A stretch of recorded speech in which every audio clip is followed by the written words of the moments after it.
ਅੱਜ ਦੀਆਂ ਖਬਰਾਂ ਵੱਲ ਆਈਏ ਤੇ ਕਹਿੰਦੇ ਪਈ ਜੋ ਟੈਕ ਇੰਡਸਟਰੀ ਦੇ ਵਿੱਚ ਨਵਾਂ ਰਾਊਂਡ ਚੱਲ ਰਿਹਾ ਫਰੈਸ਼ ਲੇ-ਆਫ ਦਾ, ਉਹਦੇ ਨਾਲ ਬੇ ਏਰੀਆ ਦੀ ਕੰਡੀਸ਼ਨ ਕਾਫੀ ਵਰਸਨ ਹੋ ਰਹੀ ਹੈਗੀ ਆ। ਨਵੀਆਂ ਜੋ ਲੇ-ਆਫ ਹੋਈਆਂ ਹੈਗੀਆਂ ਆ, ਉਹ ਲੌਜੀਟੈਕ ਕੰਪਨੀ ਤੇ ਸੇਲਸਫੋਰਸ, ਉਹਨਾਂ ਦੋਨਾਂ ਨੇ ਜੋ ਆ ਨਵੇਂ ਹੋਰ ਲੋਕ ਕੱਲ ਲੇ-ਆਫ ਕੀਤੇ ਹੈਗੇ ਆ। 100 ਤੋਂ ਵੱਧ ਜੋ ਟੈਕਨੋਲੋਜੀ ਰਿਲੇਟਡ ਜੌਬਸ ਬੇ ਏਰੀਏ ਦੇ ਵਿੱਚ ਲੌਜੀਟੈਕ ਕੰਪਨੀ ਤੇ ਇਸੇ ਤਰ੍ਹਾਂ ਸੇਲਸਫੋਰਸ ਨੇ 138 ਦੇ ਕਰੀਬ ਹੋਰ ਜੌਬਸ ਜਿਹੜੀਆਂ ਲੇ-ਆਫ ਕੀਤੀਆਂ ਹੈਗੀਆਂ, ਜੋ ਉਹਨਾਂ ਨੇ ਇੰਪਲਾਇਮੈਂਟ ਡਿਵੈਲਪਮੈਂਟ ਡਿਪਾਰਟਮੈਂਟ ਦੇ ਕੋਲ ਫਾਈਲ ਕੀਤਾ ਹੈਗਾ ਆ। 2022 ਦੇ ਮਿਡ ਤੋਂ ਲੈ ਕੇ 20,000 ਤੋਂ ਵੱਧ ਟੈਕਨੋਲੋਜੀ ਰਿਲੇਟਡ ਜੌਬਸ ਬੇ ਏਰੀਏ ਦੇ ਵਿੱਚੋਂ ਜਿਹੜੀਆਂ ਕੱਟ ਕੀਤੀਆਂ ਜਾ ਸਕੀਆਂ, ਕੱਟ ਹੋ ਗਈਆਂ ਆ। ਇਸ ਤੋਂ ਬਿਨਾਂ ਜੇ ਓਵਰਆਲ ਦੇਖਿਆ ਜਾਵੇ 3 ਲੱਖ ਦੇ ਕਰੀਬ ਟੈਕਨੋਲੋਜੀ ਰਿਲੇਟਡ ਜੌਬਸ ਆ, ਉਹ ਕੱਟ ਹੋਈਆਂ ਆਲ ਓਵਰ ਦਾ ਵਰਲਡ। ਜੀ। ਅਗਲੀ ਜਿਹੜੀ ਹਰਜੋਤ ਸਿੰਘ ਦੀ ਗੱਲ ਕਰਦੇ ਜਾਈਏ, ਅੱਜ ਅਬੋਰਸ਼ਨ ਪਿਲਸ ਨੂੰ ਲੈ ਕੇ ਇੱਕ ਫੈਡਰਲ ਜੱਜ ਦੇ ਦੁਆਰਾ ਰੂਲਿੰਗ ਦਿੱਤੀ ਗਈ ਹੈ। ਟੈਕਸਸ ਦੇ ਫੈਡਰਲ ਜੱਜ ਨੇ ਜਿਹੜੀ FDA ਦਾ ਅਪਰੂਵਲ ਦਿੱਤਾ ਸੀਗਾ ਅਬੋਰਸ਼ਨ ਪਿਲ ਮੈਫੀਪ੍ਰਿਸਟੋਨ, ਉਸ ਦੇ ਅਪਰੂਵਲ ਦੇ ਉੱਤੇ ਬੇਸਿਕਲੀ ਰੋਕ ਲਗਾ ਦਿੱਤੀ ਗਈ ਆ।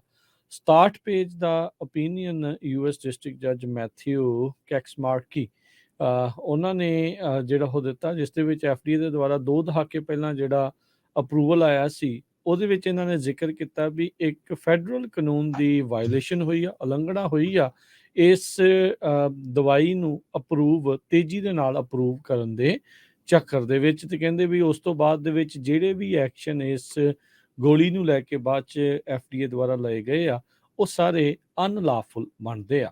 ਉਹਨਾਂ ਨੇ ਆਪਣੇ ਇਸ ਫੈਸਲੇ ਨੂੰ 7 ਦਿਨਾਂ ਦੇ ਉੱਤੇ ਜਿਹੜਾ ਹੋਲਡ ਦੇ ਉੱਤੇ ਪਾ ਦਿੱਤਾ, ਜਿਸ ਦਰਮਿਆਨ ਬਾਈਡਨ ਪ੍ਰਸ਼ਾਸਨ ਨੂੰ US ਕੋਰਟ ਆਫ ਅਪੀਲ ਜਿਹੜਾ ਫਿਫਥ ਸਰਕਟ ਦਾ ਆ, ਉਸ ਵਿੱਚ ਅਪੀਲ ਕਰਨ ਦਾ ਮੌਕਾ ਮਿਲੇਗਾ, ਜਿਹੜਾ ਕਿ ਲੱਗਦਾ ਵੀ ਬਾਈਡਨ ਪ੍ਰਸ਼ਾਸਨ ਤੇਜ਼ੀ ਦੇ ਨਾਲ ਕਰੇਗੀ। ਸੋ ਅੱਜ ਤੋਂ ਕੁਝ ਮਹੀਨੇ ਪਹਿਲਾਂ ਰੋ ਵਰਸਸ ਵੇਡ ਅਬੋਰਸ਼ਨ ਕਰਾਉਣ ਦੇ ਮਾਮਲੇ ਨੂੰ ਲੈ ਕੇ ਵਾਪਸ ਲਿਆ ਗਿਆ ਸੀਗਾ, ਤੇ ਹੁਣ ਅਬੋਰਸ਼ਨ ਕਰਨ ਵਾਲੀ ਜਿਹੜੀ ਇਸ ਟਾਈਮ ਜਿਸ ਦੇ ਜ਼ਰੀਏ ਕੀਤਾ ਜਾਂਦਾ ਹੈ, ਗੋਲੀ ਲਈ ਜਾਂਦੀ ਆ, ਉਸ ਦੇ ਅਪਰੂਵਲ ਦੇ ਉੱਤੇ ਵੀ ਹੁਣ ਪ੍ਰਸ਼ਨ ਚਿੰਨ੍ਹ ਖੜੇ ਹੋ ਗਏ ਨੇ। ਸੋ FDA ਦਾ ਅਪਰੂਵਲ 20 ਸਾਲ ਪਹਿਲਾਂ ਆਇਆ ਸੀਗਾ, ਤੇ ਇਹ ਡਰੱਗ ਕਹਿੰਦੇ ਵੀ ਇੱਕ ਹੋਰ ਦਵਾਈ ਦੇ ਨਾਲ ਲਿਆ ਜਾਂਦਾ ਸੀ 10 ਹਫ਼ਤੇ ਤੱਕ ਦੀ ਜੈਸਟੇਸ਼ਨ ਦੇ ਦਰਮਿਆਨ ਪ੍ਰੈਗਨੈਂਸੀ ਨੂੰ ਟਰਮੀਨੇਟ ਕਰਨ ਦੇ ਲਈ। ਸੋ ਇਹ ਪਿਛਲੇ ਨਵੰਬਰ ਤੱਕ ਸੀਗਾ।